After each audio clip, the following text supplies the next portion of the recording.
Hello everyone, कैसे हैं आप सभी। आप लोगों का अभी IBPS PO इंटरव्यू होने वाला है, 24 से चालू हो जाएगा। इनफैक्ट मेरा भी इंटरव्यू है और मैं खुद ही प्रिपेयर कर रहा हूँ इंटरव्यू के लिए। मैं क्या क्या चीज़ें प्रिपेयर कर रहा हूँ, मैंने सोचा कि चलो एक काम करते हैं, प्रिपेयर करते करते जो भी चीज़ हम कर रहे हैं उसका एक वीडियो बना लेंगे, छोटा छोटा वीडियो बनाएंगे।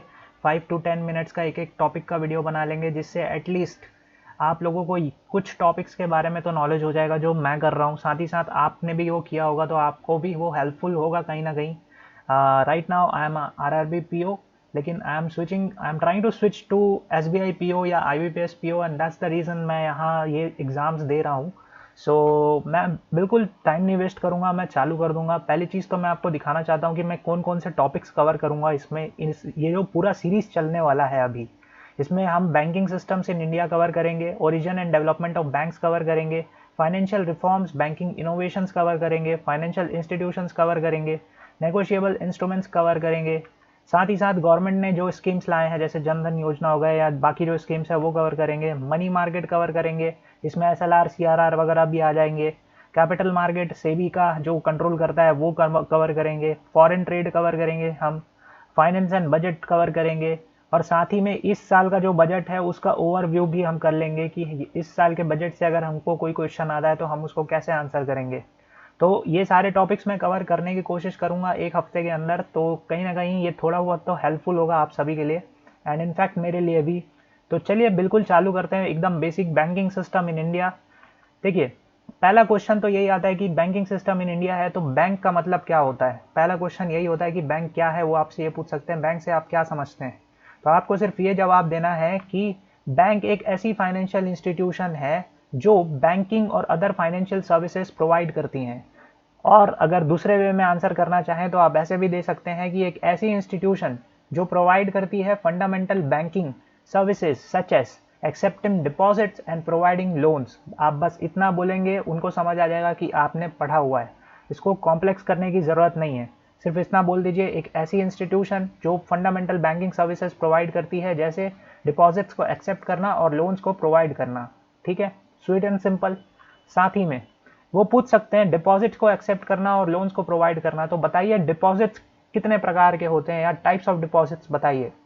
तो देखिए, फंक्शंस ऑफ बैंक, आपको इससे पहले मैं एक चीज बताना चाहता हूँ। फंक्शंस ऑफ बैंक, वो ये भी पूछ सकते हैं कि अच्छा बैंक क्या फंक्शन करता है, तो आपको ये बोलना है सर दो फंक्शन होते हैं बैंक के। एक होता है प्राइमरी फंक्शन और दूसरा होता है सेकेंडरी फंक्शन। ठीक है, प्राइमरी फंक्शन के अंदर आते हैं डिपॉजिट्स को एक्सेप्ट करना और लोन्स को प्रोवाइड करना, जो अभी हमने बात की थी कि एक ऐसा इंस्टीट्यूशन जो डिपॉजिट्स एक्सेप्ट करता है और लोन्स को प्रोवाइड करता है। राइट, तो आपको क्या करना है यहाँ पर, अगर वो बोले कि बैंक्स का फंक्शन क्या होता है, क्योंकि स्पेसिफिकली वो ये क्वेश्चन पूछ सकते हैं आपसे कि बैंक क्या है और उनके फंक्शंस के बारे में बताइए, तो आपको यही बोलना है ऐसी इंस्टीट्यूशन जो बैंकिंग सर्विसेज प्रोवाइड करती है। और बैंक के जो फंक्शंस है वो दो तरह के होते हैं, एक है प्राइमरी फंक्शन और दूसरा है सेकेंडरी फंक्शन। प्राइमरी फंक्शन के अंदर दो चीजें आती हैं, एक है एक्सेप्टिंग डिपॉजिट्स और लोन्स को प्रोवाइड करना।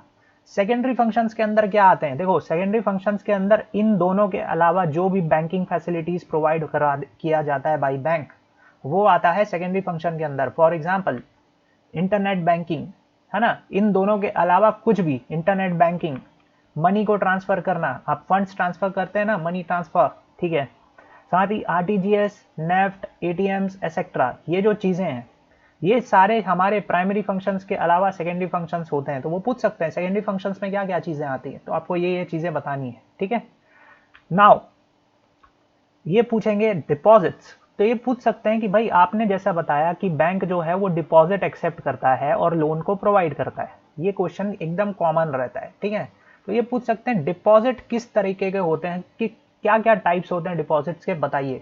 तो आपको बोलना है दो तरह के डिपॉजिट्स होते हैं, एक होता है डिमांड डिपॉजिट्स और एक होता है टर्म डिपॉजिट, है ना। डिमांड डिपॉजिट के अंदर फिर अगेन दो कैटेगरी आती है, एक है करंट अकाउंट और एक है सेविंग अकाउंट, यानी कि कासा। कैसे, C और A, S और A, यानी कि कासा, करंट अकाउंट और सेविंग अकाउंट। ये होता है हमारा दो तरह का डिमांड डिपॉजिट। ठीक है, टर्म डिपॉजिट के अंदर क्या आता है, टर्म डिपॉजिट के अंदर आता है recurring deposit account, recurring deposit account and fix deposit account. ठीक है, recurring deposit account and fix deposit account. अब आपको ये बोलना है सर कि करंट अकाउंट में ओवरड्राफ्ट की फैसिलिटी दी जाती है अब वो आपको पूछ सकते हैं कि भाई बताइए करंट अकाउंट क्या होता है। करंट अकाउंट बोलना ऐसे अकाउंट होते हैं जो आपको ट्रांजैक्शंस जब आप चाहें आपके मन के अनुसार वो करने देते हैं। फॉर एग्जांपल आपके डिमांड पे ही आप इनको इन ट्रांजैक्शंस को कर सकते हैं, डिपॉजिट्स कर सकते हैं। जनरली ये बिजनेसमैन के लिए होते हैं, बड़े बड़े अमाउंट्स के लिए होते हैं। ओवरड्राफ्ट फैसिलिटीज़ को अवेल कराने के लिए हम करंट अकाउंट ओपन करते हैं। सेविंग अकाउंट कॉमन मैन के लिए ओपन होता है, ये एक तरह से उनके सेविंग्स को डिपॉजिट करता है। साथ ही में इसमें जो इंटरेस्ट मिलता है सेविंग अकाउंट में, ये मिनिमम इंटरेस्ट मिलता है, आपको बोलना है। ये पूछ सकते हैं सारे जो डिपॉजिट्स होते हैं उसमें सबसे ज़्यादा मिनिमम इंटरेस्ट किसमें मिलता है, तो आपको बोलना है सेविंग अकाउंट में मिलता है। ठीक है। अब बात आती है टर्म डिपॉजिट की या टाइम डिपॉजिट की। इसमें ये चीज़ क्या है, रिकरिंग डिपॉजिट क्या है। देखो वर्ड जो है रिकरिंग, इसका मतलब ये होता है ऐसी चीज़ जो बार बार रिकर हो, यानी कि बार बार हो।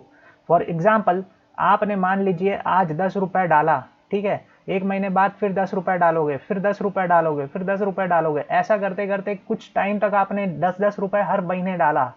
और जब आपके पास एक्यूमुलेटेड अमाउंट हो गया, मान लीजिए 100 रुपीज़ आपके पास एक्यूमुलेटेड अमाउंट हो गया, डिपॉजिट आपने 100 रुपये कर दिया ऐसे थोड़े थोड़े डाल करके, तो इस पे जो आपको इंटरेस्ट मिलेगा वो सेविंग अकाउंट के इंटरेस्ट से ज़्यादा होगा। कहने का मतलब ये है कि रिकरिंग डिपॉजिट अकाउंट ऐसा डिपॉजिट अकाउंट होता है जिसमें आप थोड़ा थोड़ा कर करके पैसे डालते हैं और जब वो पैसा इकट्ठा हो जाता है तो उस पर आपको इंटरेस्ट दिया जाता है। सिंपल लैंग्वेज, ज़्यादा कॉम्प्लेक्स नहीं कर रहा हूँ मैं चीज़ों को, ना ज़्यादा डीप में जा रहा हूँ ना ज़्यादा डेप्थ में जा रहा हूँ, एकदम सिंपल सोबर रख रहा हूँ मैं, है ना। एक और चीज़ आपको इसमें ध्यान रखना है कि इसका टाइम पीरियड होता है रिकरिंग डिपॉजिट का, जो कि होता है 6 मंथ। आप ऐसा ये जो 10-10 रुपए या जितने भी पैसे डालते हैं ना, वो डाल सकते हैं 6 महीने तक का मिनिमम। मिनिमम जो टाइम है वो है 6 महीना और मैक्सिमम जो टाइम है वो है 10 साल इसका। और 10 साल तक आप ऐसा रिकरिंग डिपॉजिट अकाउंट खोल सकते हैं, मतलब 10 साल तक आप कंटिन्यू ऐसे इंस्टॉलमेंट्स में पैसा डाल सकते हैं और जब आपका पूरा एक्यूमुलेटेड अमाउंट हो जाएगा उस पर आपको इंटरेस्ट दिया जाएगा। Same goes with fix deposit account. Fix deposit account ऐसा नहीं होता है कि आप इंस्टॉलमेंट में डालो, माफ कीजिएगा मैंने बोला सेम गोज विथ, मतलब मैं ये कहना चाह रहा हूँ कि फिक्स डिपॉजिट अकाउंट भी टर्म डिपॉजिट है, लेकिन इसमें आप इंस्टॉलमेंट्स में नहीं डालते, इसमें एक साथ ही आपको पैसा डालना पड़ता है। मान लीजिए आपने 10,000 रुपये या 20,000 या 1 लाख रुपए आपने डाल दिया, एक ही साथ आप डालोगे, कुछ फिक्स पीरियड के लिए डालोगे, इसलिए इसका नाम ही फिक्स्ड है। फिक्स पीरियड के लिए आप डालोगे और फिक्स्ड पीरियड का जब मैच्योरिटी हो जाएगा तो आपको उस पर इंटरेस्ट मिलेगा और इसमें जो इंटरेस्ट मिलता है मैक्सिमम इंटरेस्ट मिलता है। सेविंग अकाउंट में मिनिमम मिलता है, इससे ज़्यादा इंटरेस्ट मिलता है रिकरिंग में और रिकरिंग से ज़्यादा मिलता है फिक्स डिपॉजिट में। साथ ही में आप देखेंगे इसका भी टाइम पीरियड होता है। टाइम पीरियड क्या होता है इसका, मिनिमम होता है 7 दिन, यानी आप 7 दिन तक फिक्स डिपॉजिट अकाउंट खोल सकते हैं मिनिमम। और मैक्सिमम होता है 10 साल और मैक्सिमम आप 10 सालों के लिए यहाँ पर फिक्स डिपॉजिट अकाउंट खोल सकते हैं। तो ये एक छोटा सा इंट्रोडक्शन था मेरा, ज़्यादा कुछ ये नहीं था, मैं नॉर्मली बता रहा हूँ। साथ ही में ये भी पूछ सकते हैं, आपने बोला डिपॉजिट एक्सेप्ट करता है और लोन प्रोवाइड करता है, तो बताइए कितने टाइप के लोन होते हैं। तो देखिए लोन्स होते हैं, लोन्स एंड एडवांसेस की अगर मैं बात करूं तो शॉर्ट टर्म लोन्स, ठीक है, short term loans and long term loans. Short term loans ऐसे लोन्स होते हैं जो 1 साल से कम के लिए होते हैं। टू बी एकदम वेरी सिंपल, मैं इसको नॉर्मल रख रहा हूँ, टू बी वेरी सिंपल, 1 साल से कम का जो पीरियड वाला टाइम रहता है उसके लिए अगर आप किसी को पैसे देते हैं तो एक तरह से वो शॉर्ट टर्म लोन कहलाता है या एडवांसेस कहलाता है, ठीक है। अगर लंबे समय के लिए दे रहे हैं तो वो लोन्स कहलाते हैं, फिर वो एडवांसेस नहीं कहलाते, केवल लोन्स कहलाते हैं। 1 साल से ज़्यादा का अगर आप टाइम के लिए देते हैं किसी को पैसा तो वो हो जाता है लॉन्ग टर्म लोन्स। अब शॉर्ट टर्म लोन्स की क्या कैटेगरी है, शॉर्ट टर्म लोन्स के अंदर क्या क्या चीज़ें आती हैं। फॉर एग्जाम्पल आपने किसी को कैश क्रेडिट दे दिया, आपने किसी को कैश क्रेडिट दे दिया, ये ठीक है, यानी कि पैसे उधार पे दे दिए कुछ टाइम के लिए। फॉर एग्जांपल आपने अपने दोस्त को ही दे दिया तो वो हो गया, उस पर कुछ छोटा सा इंटरेस्ट आप चार्ज कर लोगे कि लो आपको पैसे की ज़रूरत है हम दे देते हैं, ऐसा टाइप का, ठीक है। और यहाँ पर आगे आता है ओवरड्राफ्ट। ओवरड्राफ्ट की फैसिलिटी मैंने आपको बताया था करंट अकाउंट में मिलती है आपको, है ना। पर वो करंट अकाउंट क्या था, डिपॉजिट था, डिपॉजिट पे आपको ओवरड्राफ्ट की फैसिलिटी मिल रही थी। लेकिन यहाँ पर करंट अकाउंट ओवरड्राफ्ट मतलब ये भी नहीं होता, देखिए ओवरड्राफ्ट एक तरह से ये भी होता है ना, लोन्स एंड एडवांसेस भी होता है। ओवरड्राफ्ट का मतलब क्या होता है कि भाई आपके पास में कुछ पैसे हैं, आप उस पैसे उस बैलेंस से ज़्यादा का खर्चा कर पा रहे हैं, आपको वो ओवरड्राफ्ट दे रहा है, ठीक है, तो ये हो गया ओवरड्राफ्ट। नॉर्मल सी चीज़ है बिल डिस्काउंटेड। बिल डिस्काउंटेड का मतलब क्या होता है, देखो बिल डिस्काउंट का मतलब होता है कि दो पार्टीज ट्रांजेक्शन्स में तो एंटर कर लिए, एक पार्टी को पे करना है दूसरी पार्टी को, और इससे क्या होगा कि जब मान लो आज के दिन पे ट्रांजेक्शन होता है, ठीक है, एक हफ्ते 7 डेज के बाद में यहाँ पे क्या होना है, पेमेंट होना है, ठीक। ये एक पार्टी है, ये दूसरी पार्टी, इस पार्टी को पे करना है इस पार्टी को, ठीक है, और ये 7 दिनों में करना है। तो अगर जिस पार्टी को पेमेंट लेना है वो चाहे तो बैंक में जा करके बिल को डिस्काउंट करवा सकती है, मतलब वो 7 डेज ना रुक करके मान लो 5वें दिन पे ही जाकर अपना पैसा अवेलेबल करवा ली। इसको कहते हैं बिल डिस्काउंटेड। आपके पास में एक बिल था, वो बिल पे लिखा हुआ था कि मैं 7 दिन बाद पेमेंट करूंगा, लेकिन आपने क्या किया, बीच में ही उस बिल को डिस्काउंट करा लिया, मतलब आपने बीच में ही पेमेंट ले लिया उस चीज़ का। तो ये सिंपल सा एक छोटा सा कॉन्सेप्ट है बैंक से रिलेटेड, इंपॉर्टेंट है, हो सकता है मैंने इसको बहुत ही सिंपल रखने की कोशिश की है, ज़्यादा से ज़्यादा 10 मिनट के अंदर इसको कवर करने की कोशिश की है।